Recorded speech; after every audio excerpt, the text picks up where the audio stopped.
Well, hi there, good evening. Thank you for joining us. Welcome to EBN Prime Edition. Let's kick it off with the day's top stories.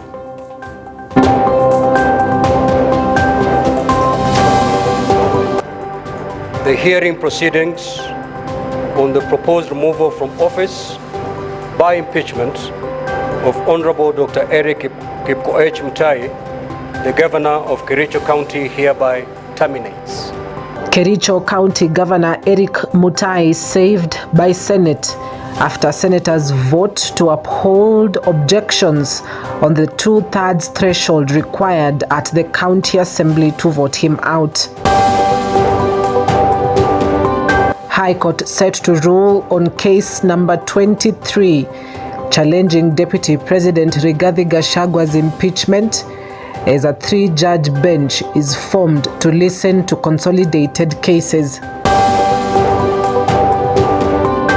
Government fast-tracks affordable housing program with 4.4 billion shillings pumped into the Juakali sector.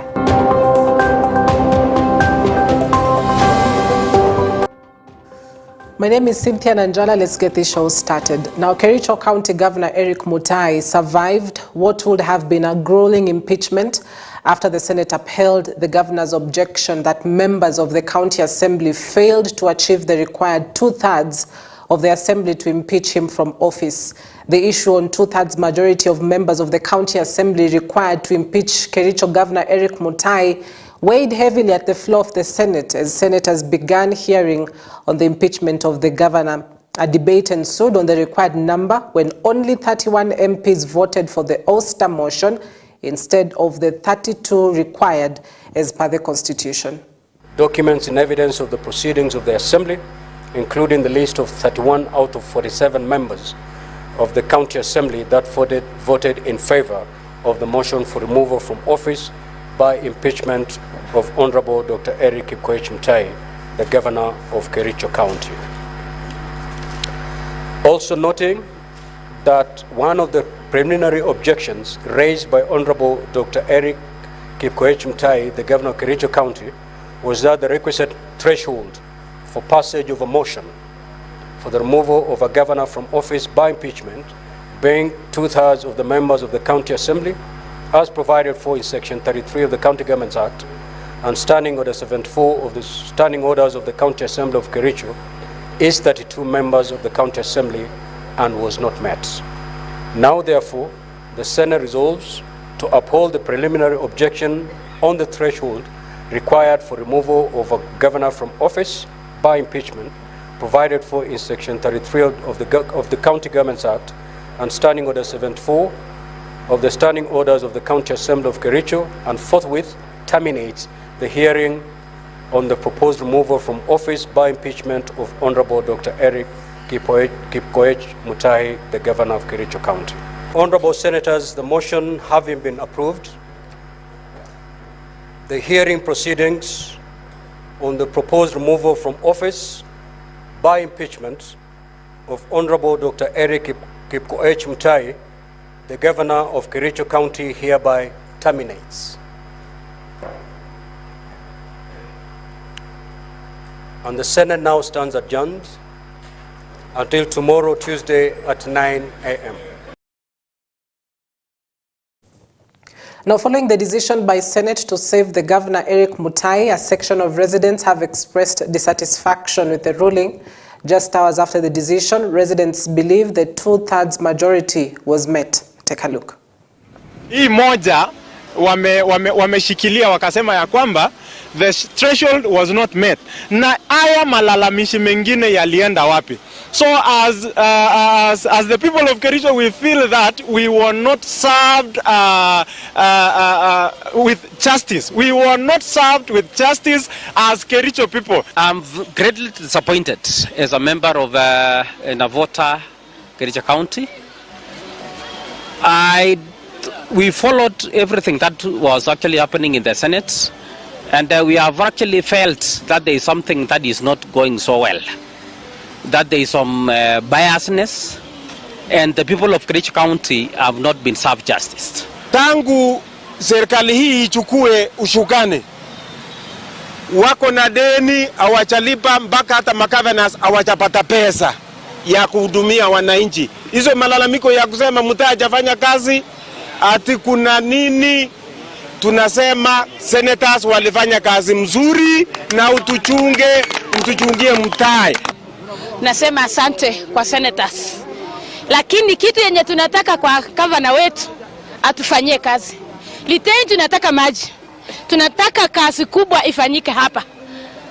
Tunasema asante, mtai tufanyie kazi. Now to a different impeachment. For the 23rd time, Deputy President Rigathi Gachagua yet again filed a petition in court seeking orders to stop his impeachment that was upheld by the National Assembly, with 282 members of parliament voting him out. Through his lawyers, led by Senior Counsel Paul Muite, Gachagua continues to look for a lifeline of survival. The High Court will Tuesday deliver a ruling on whether to suspend the impeachment trial of Deputy President Rigathi Gachagua at the Senate Assembly, and that will be at 2:30 p.m. Now, the lawyers argued that for public participation to be satisfactory, it must be meaningful and within reasonable time. They also argued the Deputy President's rights were violated, considering the insufficient time that was allocated for the exercise. They also argued the manner in which the proceedings were hurriedly conducted, as well as various gross violations of the law were committed during the whole process. My Lord, these proceedings which are before the Senate are legitimate constitutional proceedings. My Lord, public participation has been conducted. They can question the adequacy of that public participation, but my Lord, public participation has been conducted to a sufficient degree of acceptability. My Lord, that is why in the response, my Lord, you can see numbers being quoted by the petitioner. So, my Lord, if I submit that if there was no public participation in these proceedings, in the impeachment proceedings, my Lord, then that will have made a lot of sense to injunct the proceedings at any time when the petitioner comes to court, because, my Lord, public participation is a core constitutional value. What the Senate is required to do is to look at the facts and the evidence as an impartial tribunal, just like this court. And then the matter will proceed after that, if it ends up in court. So when that matter, or if that matter does find its way to court, the court will have an opportunity to interrogate whether the public participation was sufficient, adequate, real, purposive, as per the principles in the BAT case. The matter does end up in court. Once Parliament, both houses have made the decision, then the court will have an opportunity to review the conduct of that public participation. But secondly, the Senate, the context of public participation for impeachment for a tribunal is different. They must have the proceedings open to the public and accessible, but it cannot be that they are required to go out and collect views, because they are required to listen to the evidence and the facts before them as an impartial tribunal. Now, at the same time, Chief Justice Martha Koome has constituted a 3-judge bench to hear and determine cases challenging the impeachment process of Deputy President Rigathi Gachagua. The bench consists of Justices Eric Ogolla, Anthony Mrima, and Freda Mugambi. The CJ appointed the bench after Justice Lawrence Mugambi said he was satisfied that the petition filed by Gachagua and 5 other separate cases raised weighty constitutional issues that required the mind of more than one judge. He also considered immense public interest they had generated.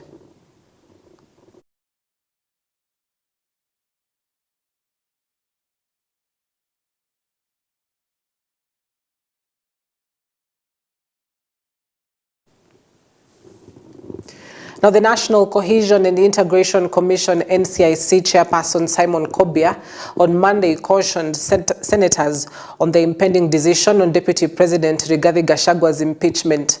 Addressing the press, the chairman called on the Senate to be cautious with the impeachment since it could divide the country. However, he maintained that the commission was ready to hold accountable any political leaders using divisive politics to incite Kenyans into violence, as they are currently doing in the county of Tana River. As NCIC, our major concern is that the way this process is shaping up, it could easily lead to conflicts between the people of the Mount Kenya area and the people from other parts of the country. This is what we are very concerned and worried about. So we feel that the Senate, in handling this matter, should do it in a way that all Kenyans will feel that it has been fair and it has been done according to the law and the Constitution. Now, Central Imenti Member of Parliament Moses Kirima claims that there is a conspiracy to ensure that Interior Cabinet Secretary Professor Kithure Kindiki is the man to be appointed Deputy President if Deputy President Rigathi Gachagua is impeached from office. Kirima has claimed that the Mount Kenya Members of Parliament supported Gachagua's impeachment with a promise that Professor Kindiki will be the man to take over. But now, things have begun to change. This week, Gachagua will know his fate when senators are expected to vote for or against the motion to impeach him after the National Assembly upheld the special motion. We believed as Meru MPs that number 2 is supposed to take that place of number 1. So, we signed on strength that Kindiki is going to be appointed as an DP. But from the time we passed that impeachment, things are not as they were. There is a lot of lobbying from various sectors of societies. A number of tribes, communities are lobbying to have their own, to be number 2. I'm concerned because you see now, we are hearing of somebody like Irongo Kangata. They're even calling us, they're robbing us to support them. There is also a majority leader, Kimani Ichung'wah. There is Anne Waiguru. The women caucus of governors, they are up in arms, saying that according to the speech of William Ruto, president, and he promised them that the next deputy president will be the woman, will be a woman. They are also mentioning Grandes Wanga, and also sometimes they even bring the name of Raila Odinga in the scene. So when they bring all those things in Kimeru, is what we say, Mambura ya kuyanyenje. Mambura ya kuyanyenje is not straightforward as it was. So I'm so much concerned that there are those other players who have come in the scene. See? So it shouldn't be as that rumors and as it was at that time, because he was number 2. Let's number 2 take from number 1, because number 1 has been impeached. Tunajua Waiguru, tunamwelewa sana. Ni mnyenyekevu sana. Anajua kuongea na mtu wa chini. Akienda kwa vijana ni kama kijana. Akienda kwa wazee ni kama mzee. Ona vile kaunti ya Kirinyaga iko. Kama huyu mama angekuwa deputy, si Kenya mzima ingekuwa hivyo. Mimi unaniona hapa niko na kijana huyu anaongeanga sign language. Huyu kijana amesoma, amekosa kazi. Kwa nini amekosa kazi? Ningekuwa na huyo mama angempatia kazi. Juzi nilikuwa Kirinyaga. Hakuna mama anafanyi kazi. Unapata wamewajengea hata factory ya kuzia mchele inasiagwa, kuna wale wanasiaga wa mama, kuna wengine wamepanga hapa. Hapa kwetu hakuna mtu mwingine tunaonelea kama anaweza tutoa kwa shida kama mama yetu.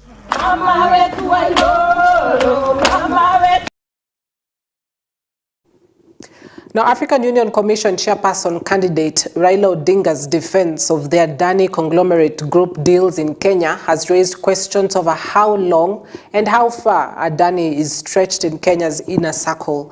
From the controversial JKIA Adani leasing agreement to the 95 billion shillings energy deal of constructing transmission power lines, one thing stands clearly: the name Adani unsettles many Kenyan. While appearing at an interview with the local TV station, Senator Dan Manzo made a grievous claim that the Adani conglomerate bribed its way to receiving the green light to make partnerships in Kenya. The legislator, a close ally of Kalonzo Musyoka, also alleged that the Adani group funded Odinga's campaigns in 2012. These procurements are being conducted by who? And why is there no, competitiveness? It should be advertised. Different companies, including Kenyan companies, should participate. And then there must be a way of making sure that there is no fraud involved, or there are no cartels or unfair advantage to one of these organizations. But what is happening is this is just direct procurement. There's no procurement, in fact.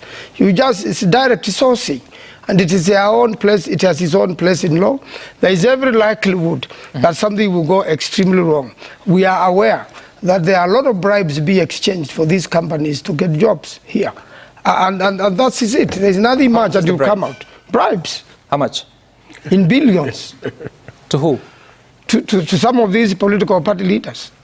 And that's why you find that they are able to fight for it. That's why you find strategic. Who are you talking about? I am talking about Raila Odinga and William Samoei Ruto. They have been bribed? They have been bribed by the Adani company. How much? Where was that arrived at? Well, I don't want to give so much details right now. I'll do it at the right forum in the House. We'll also do evidence that actually they received money? There are bribes, and there are brokers involved. So that's why these companies have been given direct procurements. It's not that there are no other better companies in the world who can do a better deal. So if the Ketraco deal is worth 95.6 billion shillings, how much is going to Raila Odinga, how much is going to William Ruto? They know how much they received out of the deal. Sorry? They know how much they received. That's why Opiyo Wandayi is the Minister for Energy. That's why the CS for Energy. Now, Prime Cabinet Secretary Musalia Mudavadi has said that 4.4 billion shillings in cash has gone directly into the Jua Kali sector since the affordable housing program began. Mudavadi said the affordable housing projects were impacting different sectors of the economy, as well as providing housing for Kenyans across the country. Now, he noted that over 124,000 affordable housing units are currently at various stages of completion. Speaking when he launched the Affordable Housing and Urbanization Week at Mvindeni Grounds in Diani, Kwale County, where he delivered President William Ruto's address, Mudavadi reiterated the government's commitment to tackling Kenya's housing deficit. He highlighted the Affordable Housing Plan launched in 2022 as central to the government's bottom-up economic transformation agenda. After working continuously since September 2022, over 124,000 affordable housing units are now at various stages of completion and available for purchase via eCitizen. They can also be viewed on the Boma Yangu website. Our country continues to urbanize at a steady annual rate of 4.3%. By 2050, more than half of our population, which is projected to be 48 million, will reside in urban areas. The demand for housing is therefore bound to rise significantly in the coming years. To address this, the government is implementing the second phase of the Kenya Urban Support Program, KUSIP 2, to support urban infrastructure and service delivery by fortifying urban institutions in 79 municipalities across 45 counties and ensuring that they are ready to meet the challenges of rapid urbanization. Your Excellency, we would like, as a Council of Governors, to congratulate the Ministry of Housing for this initiative, having seen that it's actually indeed creating employment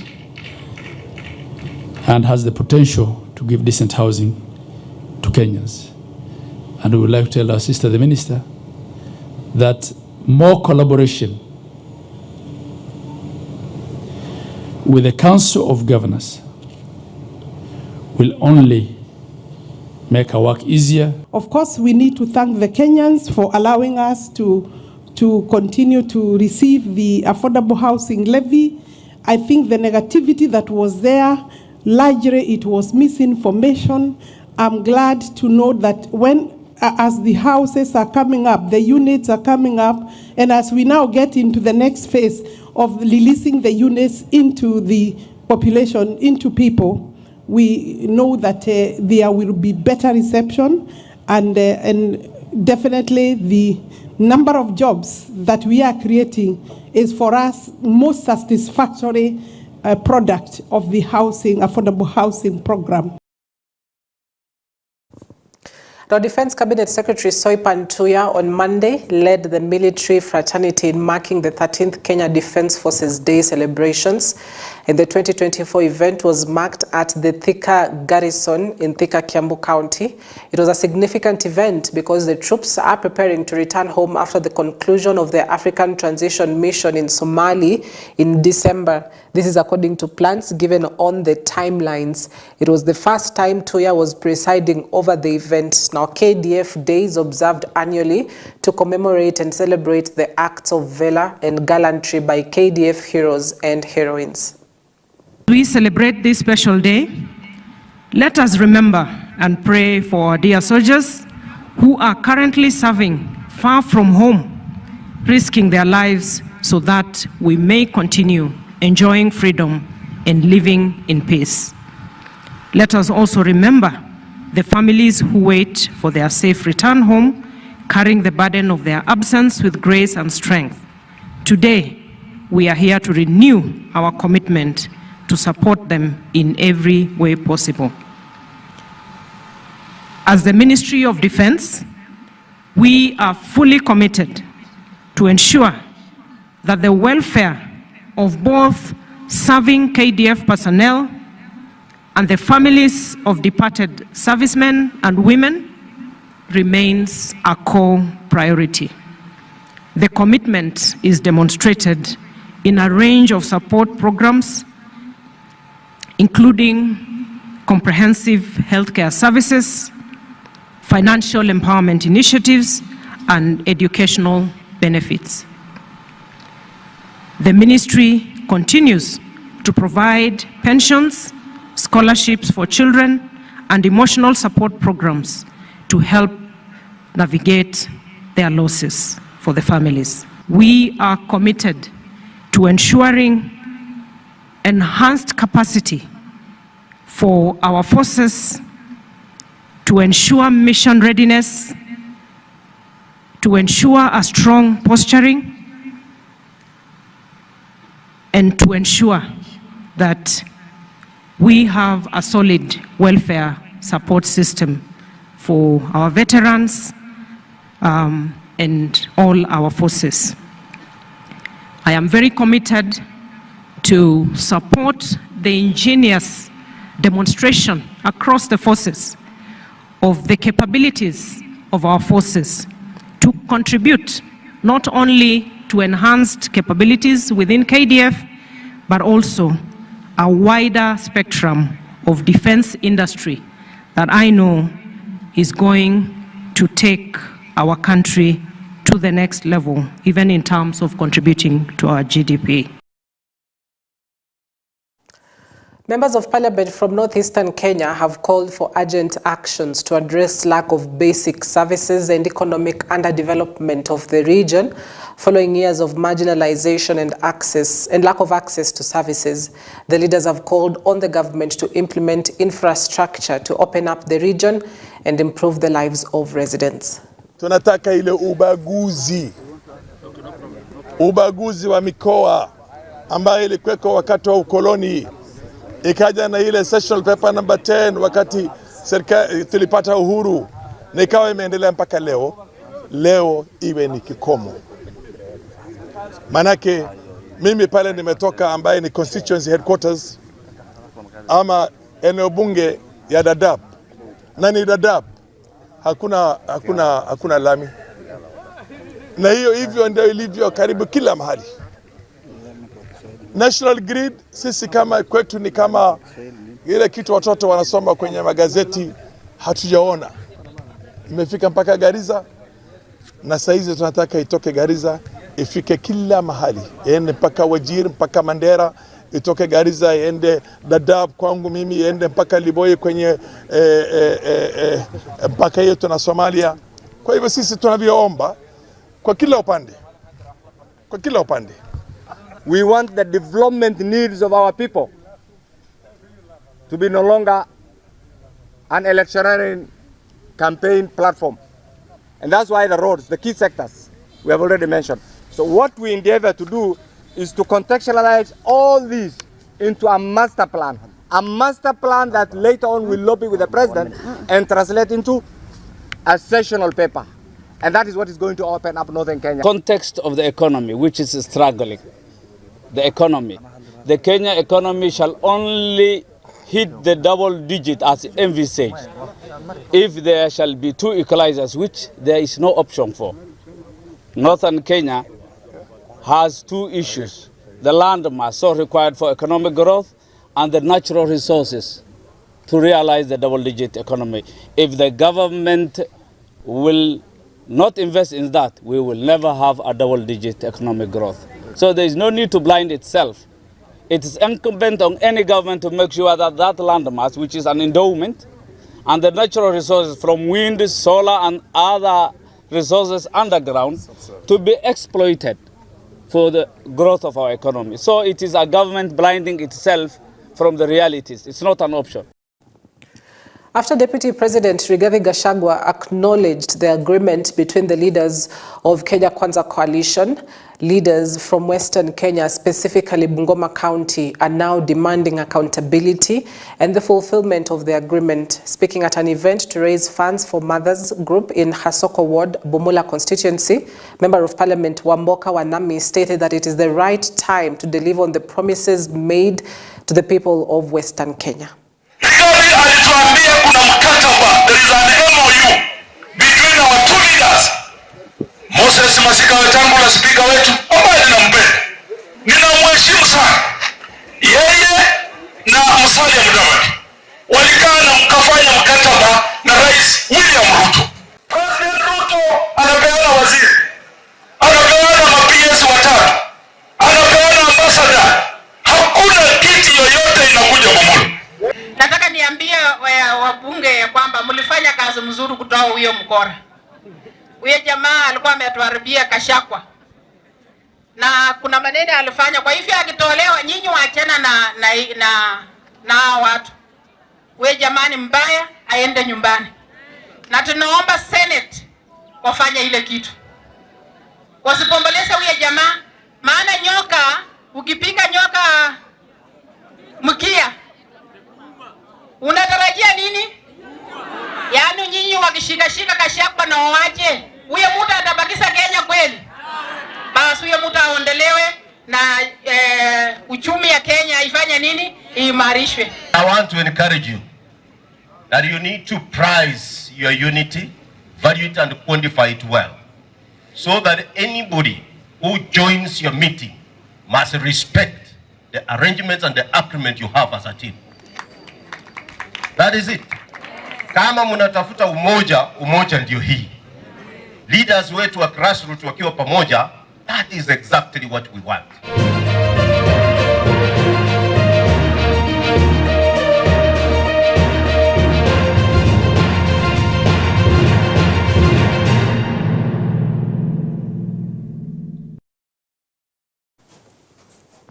To sports, Harambee Stars' hopes of sealing qualification to the 2025 African Cup of Nations were dealt a huge blow as Cameroon beat them 1-0 in Kampala on Monday afternoon.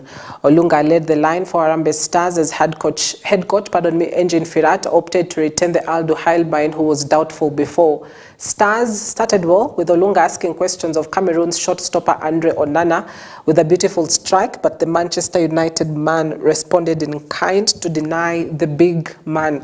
The deadlock was finally broken on the half-hour mark when Boris Eno, the substitute, carved a delicious free kick on the far post, denying Omondi a chance to save and hand the visitors a 1-0 lead.